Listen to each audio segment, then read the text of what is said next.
Bentrovati, noi siamo in compagnia di Bruno Solitari, chiacchierate in riferimento a ciò che riguarda l'imprenditoria, ma non solo, lo sport sicuramente in Sardegna. Siamo al centro sportivo Monteoro. La domanda che voglio fare ora al signor Solitari, che è qui al mio fianco, in casa sua, in questo bellissimo centro sportivo, è questa. Lei ha parlato all'inizio della nostra intervista, ha detto la casualità di entrare e prendere in mano questo centro sportivo, però lei ha smesso anche di fare il presidente di calcio della Polisportiva Ittiri. Però scusi, le faccio una domanda, cioè non è che lei ha proprio 25 anni, 30 anni. Praticamente, a proposito di imprenditoria, crisi, sport e quant'altro, lei si è rimesso in qualche modo in gioco? Mi sono rimesso in discussione, ma questo fa parte del carattere. Se non fosse stata questa iniziativa probabilmente sarebbe stata un'altra. Cioè, quindi lei dice, io mettermi in gioco? Sì, io credo che è una base fondamentale di vita. Non è che uno lo faccia perché è bravo o perché abbia particolari prerogative. Come si dice dalle mie parti, l'uomo è un animale. Di dove lei? Io sono di Tivoli, un paesino vicino Tivoli, di Vicovaro, anche se sono 45 anni che vivo a Sassari. Quindi, per amore è venuto in Sardegna o per lavoro? Sono venuto per lavoro, sono un emigrante a rovescio, sono venuto a lavorare a Sassari con la telefonia, dipendente della Sielte per tanti anni, e poi ho lasciato la Sielte per mettermi in proprio. Però dalle mie parti si dice l'uomo è un animale, più lo fai lavorare e più lavora. Certo. E io dico proprio questo, che se uno ha la fortuna di fare un lavoro che gli piace, sente la fatica ridotta di un centesimo proprio.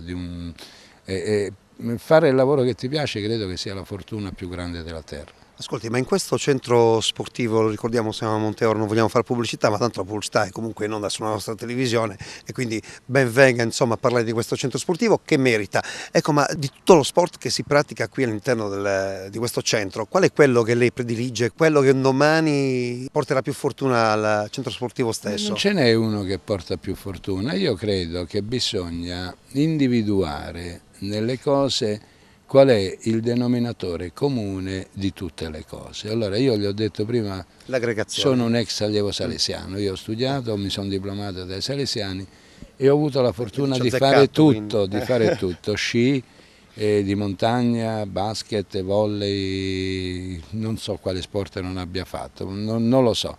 È chiaro che nel fare sport in qualcuno riesci meglio, in qualcuno riesci peggio.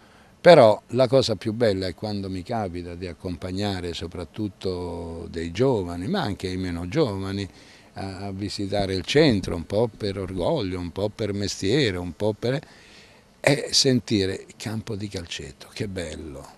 E vedi che la gente si immedesima, poi 10 metri più avanti trova la palestra, 20 metri più avanti trova la prima stazione del percorso vita, poi trova il tennis, e poi trova il basket e poi infine trova la piscina, perché il giro è fatto in un certo modo.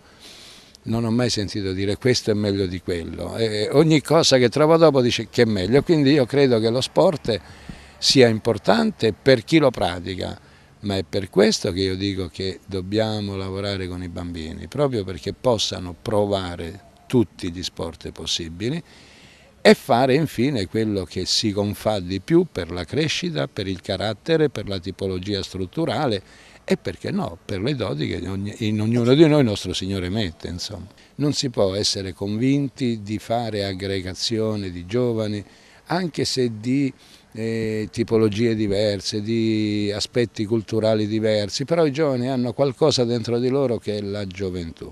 La gioventù li aggrega. Ma non è che magari lei dentro di sé è un po' salesiano, no?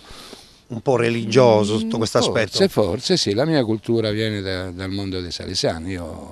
Quindi c'è un po' di Don Bosco dentro di lei? Forse ce n'è tanto perché quando si supera la soglia come diceva Dante, nel cammin di nostra vita, a metà del cammin di nostra vita mi ritrovai in una selva oscura, cioè che crescendo con gli anni uno rivive il passato, vive, forse pensa di poter migliorarsi ancora, ma quello che ti hanno messo dentro viene fuori e rimane. Quello rimane, comunque. è una Sì. cosa che uno dentro... La solidarietà è qualcosa che uno a 60, a 20, a 30, a 80, a 100 si è convinto che è un bene della società, e la solidarietà la mette in essere, poi certamente in varie forme, in varie misure, con varie capacità. Ecco, noi abbiamo ospitato per il Vero una giornata molto bella dove ha partecipato un torneo di calcio, dove hanno partecipato gli artisti sardi, hanno partecipato i cantanti sardi, hanno partecipato gli impiegati comunali,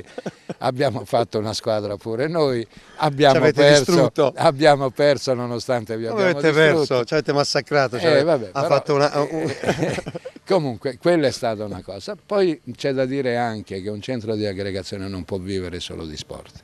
Lo sport è una parte componente forte, è una componente forte, però vive anche di altre cose. È finito sabato il 10° torneo intergremio, a Sassari tutti sappiamo che cos'è l'intergremio, io ho scoperto cosa aggrega l'intergremio, migliaia di persone, di ogni estrazione sociale, di ogni fatto. Io approfitto, visto che sta parlando di intergremio, a questo punto approfitto perché noi abbiamo il 4 agosto proprio una manifestazione importantissima con l'intergremio al Vannissanna, questa grande partita di solidarietà insieme alla nazionale dei Preti e a una rappresentativa poi del comune di Sassari. Vabbè, questa era una piccola parentesi che ho voluto aprire. 4 agosto, Vannissanna. È bene dirlo perché molto spesso io dico che la gente è più buona di quello che sembra. Molta gente, è vero che molti fanno finta, girano la faccia per poter dire non ho visto,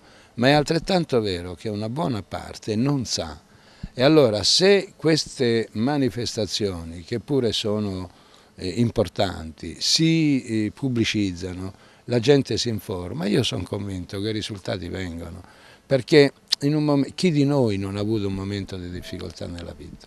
Chi può dire io non ho avuto un momento di difficoltà? Ecco, se ognuno di noi potesse riflettere su una sua difficoltà, io non dico che non possa non capire quelle degli altri, ma non può non comprendere se un amico, se un collega, se un vicino di casa ha una difficoltà. Ecco, se queste manifestazioni servono proprio, come dicevano i latini, do tu des, oggi dai tu una mano a me, domani do io una mano a te, io credo che la società ne guadagni in ogni senso. Allora viva l'aggregazione, in questo caso viva lo sport, viva il centro sportivo Monteoro, e noi ringraziamo Bruno Solitari, ringraziamo tutti voi che ci avete guardato fino a questo momento. Volevo dire che oltre a tutti i campi c'è però anche un buon bar, una buona pizzeria, un buon ristorante, no, perché poi c'è nel senso che anche a tavola ci si aggrega. Perché poi dice vado a farmi una partita a calcetto oppure vado in piscina per dimagrire e poi invece sei fregato, perché in realtà siccome qui si mangia anche abbastanza bene,